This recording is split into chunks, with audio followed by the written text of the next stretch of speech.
Hey guys, and welcome back to Welsh Red TV. So I'm coming on here today to talk about something that's really been grinding my gears throughout the course of the season.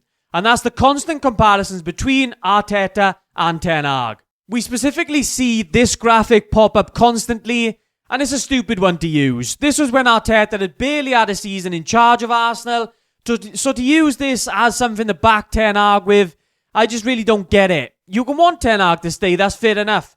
But give us some actual reasons, other than just, Arsenal did it with Arteta, why can't we?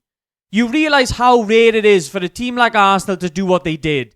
To come from obviously finishing sort of 8th in the league, to now being title challengers, it doesn't necessarily happen all the time. You can't just expect the same thing to happen with Ten Hag. Give us some actual reasons.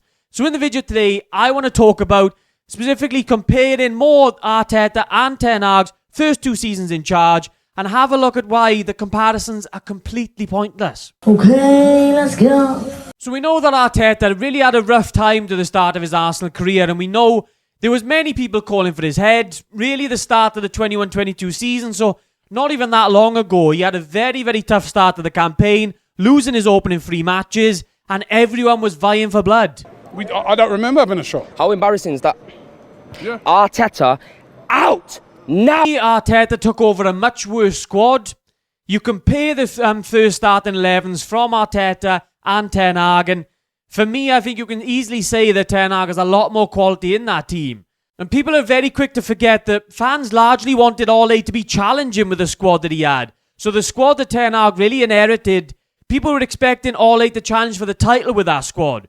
Where are those lofty expectations gone now? Why is Ten Hag being treated differently to United's previous managers? I don't really know. I don't understand.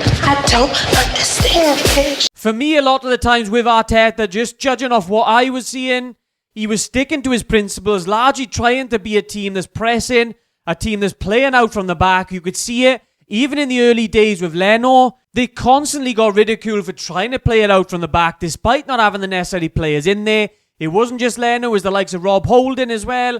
They obviously signed Tierney, they had Bellerin in there. There was a lot of Arsenal players that weren't suited to that sort of passing, possession-based style. A lot of pundits used to have a go at them regularly for it. But Arteta stuck with it, and you can see they're reaping the rewards of it now. Similarly with Klopp as well, it was clear that they were taking the L's in order to actually keep perfecting that system, and they were willing to do so. They had the existing prospects, and they had obviously players, future players that come into that, which really suited that system as well. So there was a clear and defined idea of what they were trying to do, not just with Arteta, but it was with Klopp with Liverpool as well. He had a very tough time at the start, but you could see they were building towards something. On the face of things, Ten Hag has done better than Arteta in his first couple of seasons in charge. But you need to look again at a little bit of context behind these numbers. That you can see Ten Hag's project from last year has actually gone backwards now. When you compare the numbers, when you compare their first 2 seasons in charge, Arsenal under Arteta improved from the first season to the second one. Whereas United now this season have gone completely backwards. You can see it in performances on the pitch. Tactically, United look all over the place, and it's hard to see where any improvements have really been made this season. So it's not what you expect from a project for a manager that's going to be there for the long term, really. And then when you compare the transfer spend of the 2 managers in their first 2 seasons in charge, Ten Hag has currently spent around 400 million in his first couple of seasons, and Arteta spent just over half of this in his first 2 summer transfer windows. Around 240 mil for him, while also bringing the squad age down as well. But credit to Ten Hag, he has also done that with his signings at United as well, trying to once again bring that squad age down, as opposed to signing largely aging players like what United were kind of trying to do in those quick fixes. I look good. Okay. I look good. Wonderful. What do you think? My friend. But it was only last summer, really, where Arsenal really showed proper major intent in the transfer window. Obviously bringing in Rice, Havertz and Timber, really going out and splashing that cash because they could see what Arteta was obviously building. He was getting there, so now they were looking at his time now to really make that title charge. And they're seemingly doing that this season. But it goes to show also that the recruitment strategy from the board is not just the manager, plays a huge part in building that long-term project. We know how bad United have been over the last few seasons, the last decade probably, under the Glazers. It's been all over the shop in terms of obviously They're building a project and obviously working towards one strategy. So you can't blame Ten Hag for that, and I do feel sorry once again for him for that. Like I've said, felt sorry for many managers before him. But the difference with Ten Hag is he can feel angry about it, but he was the one who wanted largely control over his own transfers, and he got that. He had more control over transfers than what other managers have really had since Ferguson's been in charge. And how has that turned out? Look at what we've currently got. And if he still wants that same sort of control under Sir Jim Ratcliffe and the Ineos group, I really can't see him getting it. But the biggest problem for me is that Ten Hag signings don't indicate a shift to really play a certain way. Anything other than this crazy counter-pressing style which we've had this season.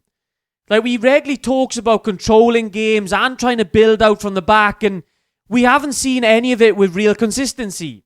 Early on in the season, United were trying to play that sort of build-up game. But it's gone completely to the wayside in recent months, and yes, a lot of that is down to injuries, and I'll get onto that a little bit later on in the video, but mainly this season he's been sticking with that high counter-pressing style, and we're relying on transitions from deep, really, playing that sort of counter-attacking style, and this sort of thing of trying to be the best transition team in the world, I mean, for me, it's just never going to be a system that really suits. Well, it's never going to be a system that's going to be a long-term project. This is not going to win you titles playing that style. Carragher was spot on with his scathing assessment of Ten Hag's tactics, and the ball. It's a turnover. Getting counter-attacked again. How many times do you see Manchester United players having to run 40 yards back towards their own goal? They haven't just been in place for the game up against Fulham, they've been there all season. Even when Ten Hag has had his main starting 11 available, things haven't looked much better. Those gaping holes in midfield have still been there. Yes, injuries, I know people are going to harp on about it, they have played a huge part. We've had astronomical number of injuries this season, and it has played a part in what Ten Hag has tried to do.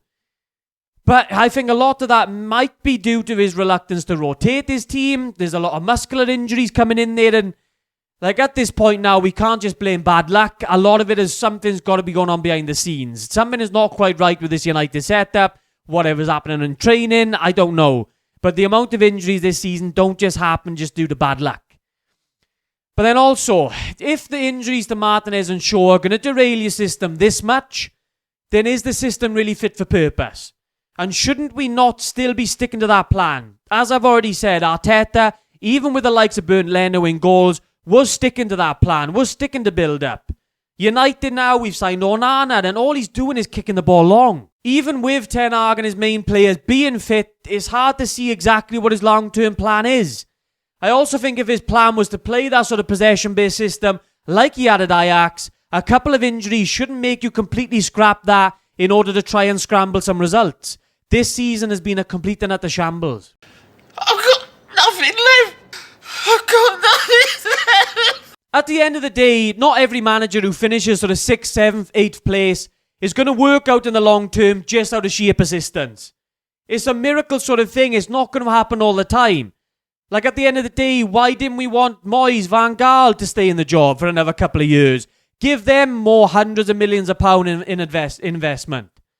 Like, surely they would have worked out eventually, right? Like, you can see what I'm trying to get at. Just because Arteta and Arsenal did it, doesn't mean Ten Hag and United are going to. With Sir Jim Ratcliffe and this new setup coming in now, whatever happens from now until the end of the season, I don't think anyone can blame them for really bringing in a new manager and saying they want someone who really fits into their philosophy and what they're trying to do. Sir Jim Ratcliffe talked about it. Everyone's got to be on the same page. So if they don't think Ten Hag is that guy for that long-term vision for the club, then I don't blame them for getting rid of him. But at the end of the day, we've got to stop using these stupid comparisons to keep Ten Hag in a job. I'm not saying he should be sacked at the end of the season, but I'm saying I wouldn't blame Sir Jim Ratcliffe if he was to do that. If you're going to back Ten Hag, give us some proper reasons for it. Not just the fact that Arsenal did it under Arteta. We've got to do better, guys.